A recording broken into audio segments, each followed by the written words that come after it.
Sekarang Tiongkok membuat Global Security Initiative. Global Security Initiative adalah cikal bakal military aliansi seperti NATO, versinya Tiongkok. Apa yang dilakukan Rusia terhadap Ukraina adalah self-defense, maka Tiongkok akan melakukan hal yang sama dalam kampanyenya. Mengambil Taiwan adalah self-defense dari caplokan Amerika terhadap wilayah Tiongkok. Kita semua tahu, sejak kehadiran Nancy Pelosi tahun lalu ke Taiwan, Tiongkok marah dan mulai melakukan aktivitas di darat, laut, udara, selat mengelilingi Taiwan. Dan garis batas wilayah Taiwan sudah berkali-kali dilewati dalam drill militer oleh Tiongkok. Drone ribuan kali diluncurkan, rudal balistik puluhan kali diluncurkan, demikian juga pesawat jet dan kapal perang Tiongkok. Tiongkok terakhir kali melakukan hal yang sama ketika Pilpres Taiwan di tahun 1996 dan sekarang 26 tahun kemudian Tiongkok kembali serius melakukan drill militer lebih besar dari yang pernah ada. Selain latihan, ada 3 ancaman yang secara resmi Tiongkok lakukan terhadap Taiwan yang kalau satu saja dilanggar, Tiongkok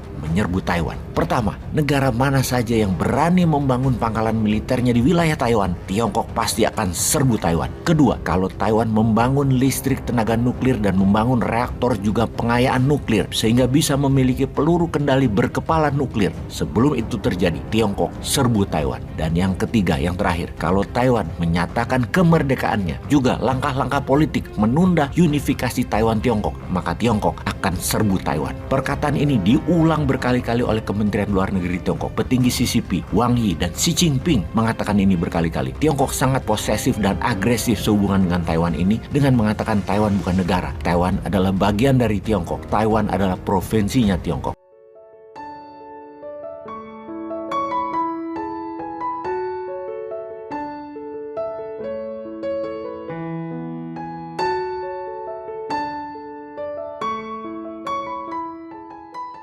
Eropa di tahun 2020 dan 2021 dilanda pandemi. Di awal tahun 2022, Eropa dilanda perang energi, terutama Uni Eropa, Sekutu Amerika. Apa yang terjadi saat ini di negara-negara Eropa tersebut? Biaya hidup naik 2 kali lipat dibanding 1 dan 2 tahun yang lalu. Dan negaranya merugi dengan penurunan pendapatan negara. Jerman menyatakan bahwa negaranya rugi 3% dari GDP nasional karena melakukan sanksi ekonomi kepada Rusia. Demikian juga Perancis dan Inggris. Kerugian 3% Jerman itu senilai 150 billion dolar, hampir sama dengan APBN Indonesia untuk menghidupi rakyat Indonesia yang sejumlah 280 juta manusia itu. Agaknya Eropa sedang tidak baik-baik saja ekonominya. Apa-apa mahal di Eropa. Bahkan turis yang biasanya datang ke negara Eropa, di mana kita tahu Perancis adalah negara terbanyak di dunia yang didatangi turis, hingga 80 juta orang setahunnya, mengalami penurunan drastis 2 tahun terakhir karena semuanya mahal. Demikian juga Inggris, Swiss, Austria, Jerman merasakan dampak negatif dari berkurangnya turis dan berkurangnya pendapatan negara.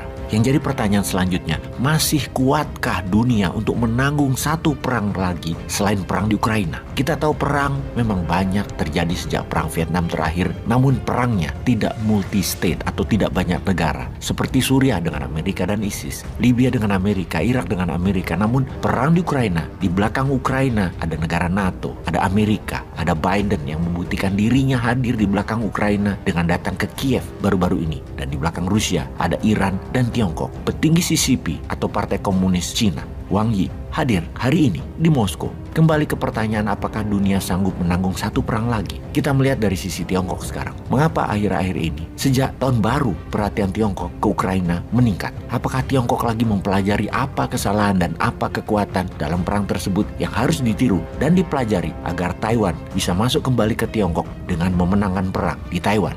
Kita memperdalam sedikit kesamaan Rusia dan Tiongkok yang bersama Putin dan Xi Jinping. Keduanya adalah menjadi negara otoritarian. Ambisi otoritarian memang narsisme grandios, ingin diingat sejarah sebagai orang besar, ingin dikenang sebagai pahlawan, ingin diagungkan, ingin selamanya berkuasa. Jadi ciri tersebut bisa didapat kalau mereka melakukan ekspansi. Lalu apa yang dilakukan Tiongkok saat ini? Berpengalaman dengan strategi geoekonomi yang bernama Belt Road Initiative, BRI, lalu menjadi obor, One Belt, One Road. Maka kata inisiatif dipakai untuk sesuatu yang Tiongkok akan lakukan. Sekarang Tiongkok membuat Global Security Initiative. Global Supersecurity Initiative adalah cikal bakal military aliansi seperti NATO, versinya Tiongkok. Apa yang dilakukan Rusia terhadap Ukraina adalah self-defense, maka Tiongkok akan melakukan hal yang sama dalam kampanyenya. Mengambil Taiwan adalah self-defense dari caplokan Amerika terhadap wilayah Tiongkok. Kita semua tahu, sejak kehadiran Nancy Pelosi tahun lalu ke Taiwan, Tiongkok marah dan mulai melakukan aktivitas di darat, laut, udara, selat mengelilingi Taiwan,